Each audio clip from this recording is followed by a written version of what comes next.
very much looking the same as theirs. We are following their exclusion, like Arild said here. And I'm also supporting of what Hans Petter said in terms of the conflict between international norms and international legal obligation, because that's the struggle we have all the time in terms of excluding or engaging with companies, because you cannot hold a company responsible for the violation of international law, because there are difficulties in terms of how you can then approach companies on these issues. In fact, and in terms of how we work with our investments, we are very transparent. Every 6 months, we publish this report in terms of which companies are excluded, the reason why, the companies we have dialogue with, the reasons, and also companies under observation, etc. And tomorrow is actually the release of the new report, and I was going to say that we are then going to introduce a new dialogue and exclusion criteria, which we haven't used before, and which the Norwegian government pension fund does not have in their policy. And that is a violation of what we call other or business ethics.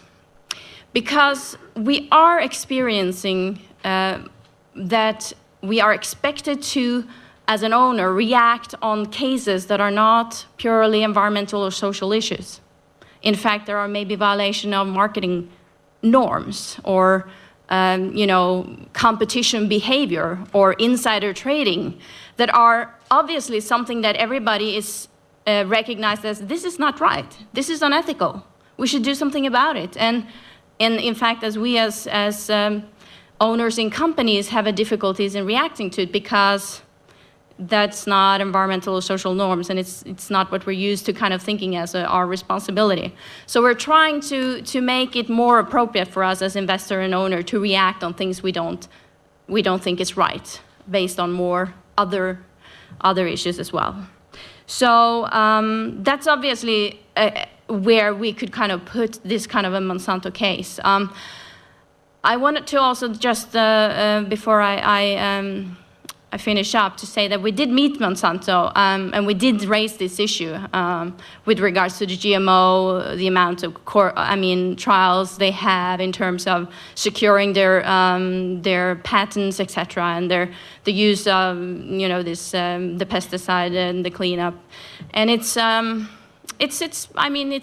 a big company, and they have a great deal of power, and they're using an enormous amount of resources on keeping that power. So I think Arild's suggestion about, get the documentation. We, as an investor, we need objective information. When we exclude a company, there must be an official source, which is the ILO, the OECD, or other sources that can kind of document the violation.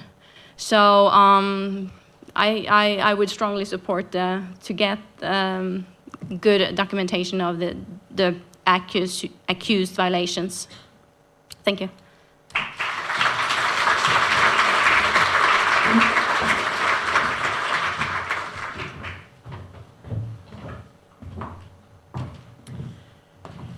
Good evening.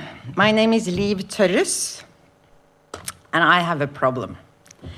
Now, I'm starting to realize that I don't know what ethics is any longer, because I hear some of the speakers saying that this is so problematic to keep the companies responsible. Surely to me, we are talking about international law. We're talking about international conventions.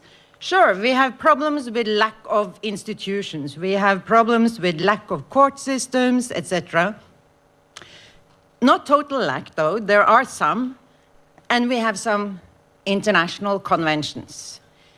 I am one of those who've been working on labor issues. I met with Graver many years back when he was chairing the committee to present the recommendations to the ethical guidelines. And at that stage, it was important to me to put across what I'm going to try and put across again now, which is that there is a set of international core labor standards. They've been developed in the ILO. They've been ratified by most countries. They are regarded as binding on the member states of the ILO, even those that haven't ratified them. And they say that there's a ban on child labor, forced labor, and that everyone should respect the ban on discrimination, the right to organize, and the right to collective bargaining. It's 5 core standards that are important. And from that, you may also now start to suspect what my problem is. Point number 1, I don't think there is an issue between child labor and the other issues when it comes to Monsanto. It is possible to say, and we see it in practice, that one company can actually have problems in several areas. And it should not be possible for the ethics committee or the Norwegian government to also exclude them on more than one reason. So let's not make this into a discussion where we have to choose between the one and the other. It's fair enough to say that there are several issues at the table here. Point number 2, and that brings me a little bit back to the guidelines. We're talking about ethics. And Graver is right. I mean, the ethical guidelines as they are now, I totally agree, is a little bit of everything. Is it law? Is it ethics? Is it politics? Is it this or is it that? And we have a total lack of transparency, I agree again. But if we go back, this was a political step. It was the Norwegian government saying that we actually have the right to decide what we want to invest our money in.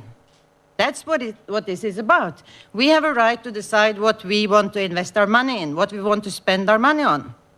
And we choose, at point of departure, that's what we wanted, to abide by international human rights. But the ethical guidelines in practice say that we exclude those that, well, have practices of the worst forms of child labor. And it doesn't say anything about the other labor rights. That is one of my problems. And I'll tell you why. Because now Monsanto has an agreement, it seems. It started up a dialogue with the Norwegian Bank. So here you got one of the dramas unfolding. The ethics committee says they should be excluded because of child labor. Norwegian Bank says, no, we want to talk to them. We can convince them. And then it turns out, they say, that Monsanto has improved. Although it may be conflicting documentation on that. So we are not quite sure yet whether they have improved or not. But they have entered an agreement that they will try to fight child labor. Now, why is it that we do not say that we want to abide with all the labor standards in the first place? That's my point number 1, which I think we should. Point number 2, why is it that we are not then saying that the way to prove that is that you enter an agreement with the international labor movement, for example, which would then, or should, also demand that there is independent monitoring of this? Why should we have to sit and wait for contradictory documentation from different sources which says that child labor has gone down? No, maybe it hasn't anyway. And what is, by the way, good enough? What is good enough? If they have reduced it by 5% or 10% or what? That is where we have ended up, and I don't think that is good enough. Instead of saying or leaving to an ethics committee, which comes out with the reports later, and we have the problems with transparency, we should say that actually we expect the companies that Norwegian money is invested in to abide by all the international standards at point of departure.